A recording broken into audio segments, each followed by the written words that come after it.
Good morning, my fellow yogic travelers.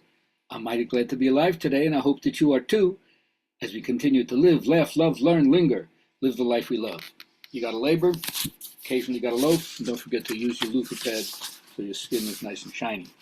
All right, it's Monday, Poetry Day, Tending Two Shops by Jalaluddin Rumi.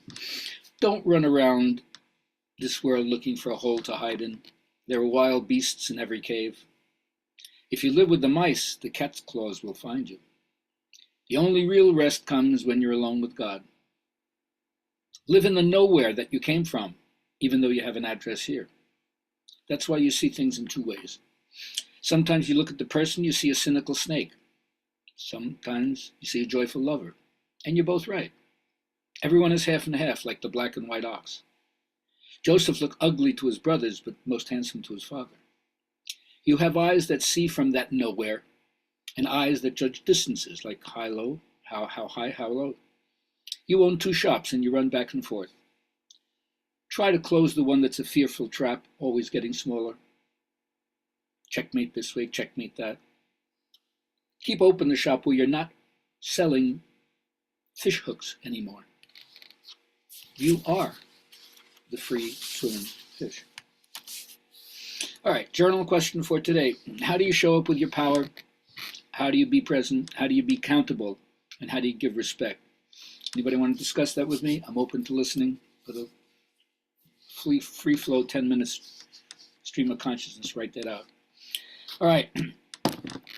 So I've often said that Joseph Campbell mentions there are four functions of mythology: the mystical that puts you in connection with the transcendent source, the cosmological that gives you the most up-to-date scientific understanding of how we got here, the sociological, how do you maintain a specific order, binding everyone with the same symbol system, and then the pedagogical one, the guide of the individual through the inevitables of life. But the cosmological, what the ancients knew about reality, doesn't fit anymore. And the sociological, the idea that we can cling to our malignant tribalism rather than expand to the planetary understanding of the human family, that won't work either.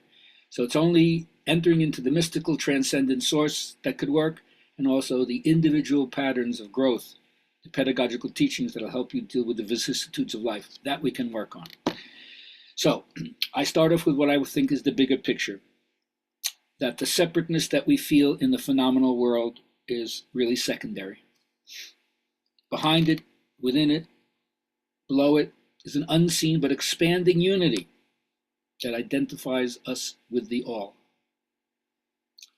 The idea of the Holy Land in mythology is rooted in an idea, not a piece of geography. The Holy Land is not elsewhere. You don't have to go somewhere else for the Holy Land. You find the Axis Mundi, the place where you are can be the seat of power that connects. We use language to describe something that can't be described. There's not like two worlds, the earth world and the heaven world. But when you make the connection to mythologically, what is that other transcendent world? Then we, like everybody else before us, participates in the fundamental root metaphors of what our culture teaches you, except in the absence of puberty rites, ritual initiation to take young boys and young girls and invest them with the responsibilities of adulthood. Now we have to do that individually. Public education doesn't cover it. But we still have to understand what they taught us, the three phases of the hero's journey. Separate yourself from what you know, face some test and trial, come back and bring your gifts to reincorporate with your society. We have to look at that in our day and age as what I call transition states, breakthroughs that happen, things that take you down that you don't want to happen, the divorce, the death, getting fired from the job, hospitalization, moving to another location, so forth. So the best thing you can do, if you would end up not closing your heart, but with a devotional opening to the flow of the universe, you could call it the love of Christ or the compassion of the Buddha, is first focus your mind on quieting yourself down. Learn to watch your thoughts go by, and then watch how your actions in the world become a kind of service to bring the sacred dimension into your daily life. The best way to do this is understand when things happen that you don't want, contrast serves us. But you have to learn to set your heart on the frequency that you want, like tuning to a radio station. You can't get the transmission of 102 if you're tuned to 99.5. So you got to make yourself a vibrational match for this. Always remember that whatever you turn your attention to, the law of attraction will help to be more.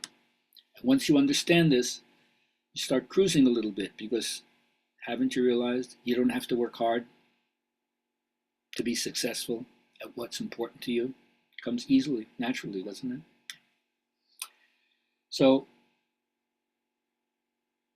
one of the best things you can do, and have a teacher if you need to have someone help you cut through your own self-delusion, but if you're sharp enough to watch your own psychological processes, you'll see this yourself. What are the limited and false beliefs that each of us hold? Wherever you find that belief, practice the presence of spirit there instead, because that'll show you how the distortions show up in your thinking. And then reconsider everything in terms of your new understanding. Have a great day.